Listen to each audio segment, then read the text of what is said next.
చదువుకునేది. అంగన్వాడీల సమస్యలు తక్షణం పరిష్కారం చేయాలని చెప్పి రాష్ట్ర ప్రభుత్వాన్ని విజ్ఞప్తి చేస్తున్నాం. ఎందుకంటే ఎన్నికల ముందు అంగన్వాడీలకి వేతనాలు పెంచుతాం, సమస్యలన్నీ పరిష్కారం చేస్తారన్నారు. కానీ ఏ సమస్య కూడా పరిష్కారం కావట్లేదు. ఒక మినీల జీవో మాత్రం 116 జీవో విడుదలైంది. దీనికి రాష్ట్ర ప్రభుత్వానికి ధన్యవాదాలు తెలియజేస్తున్నాము. అలాగే గ్రాడ్యుయేట్ చట్టాన్ని జీవోని మార్చాలి. గ్రాడ్యుయేటీ ఇస్తున్నామని చెప్పారు, అది రిటైర్మెంట్ బెనిఫిట్ అని చెప్తున్నారు.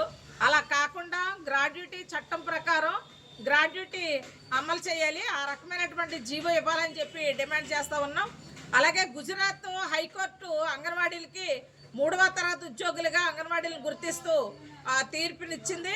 24,800 రూపాయలు వర్కర్కి, 20,500 రూపాయలు ఆయమ్మలకి వేతనాలు ఇవ్వాలని చెప్పింది.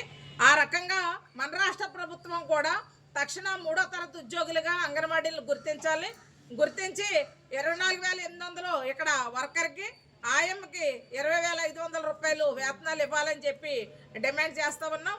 అలాగే మినీల్లో 1,810 మంది మినీ వర్కర్లని వాళ్ళ క్వాలిఫికేషన్ లేదు అని చెప్పి ఆపేశారు. అలా కాకుండా సర్వీస్ని దృష్టిలో పెట్టుకుని వాళ్ళందరినీ కూడా మెయిన్ అంగన్వాడీ సెంటర్లుగా గుర్తించాలని చెప్పేసి డిమాండ్ చేస్తూ ఉన్నాం. అలాగే పెరిగే ధరలను తట్టుకుని అంగన్వాడీలు జీవించడం కష్టంగా ఉంది.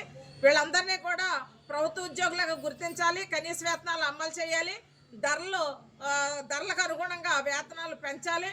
అలాగే యూనిఫామ్ ఇచ్చి ఛానల్ అయింది, యూనిఫామ్ కూడా ఇవ్వాలి.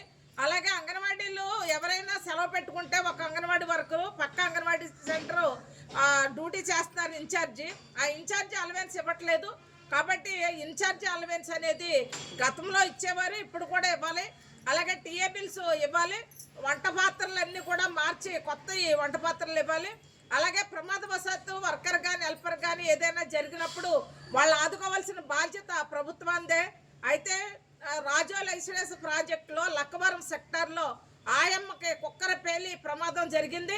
ఈవేళ తనకు 2 చెవులు కూడా పనిచేయవు, అసలు మాటే వినిపించకుండా అయిపోయినటువంటి పరిస్థితి, పెదం చీరిపోయింది. హాస్పిటల్ నుండి నిన్నే డిశ్చార్జ్ అయ్యి ఇంటికి రావడం అనేది జరిగింది. కానీ అధికారులు వెళ్ళి చూసొచ్చారు తప్ప ఏ విధమైన ఆర్థిక సహకారం చేయనటువంటి పరిస్థితి. ప్రభుత్వం ఆ కుటుంబాన్ని ఆదుకోవాలని చెప్పేసి డిమాండ్ చేస్తూ ఉన్నాం.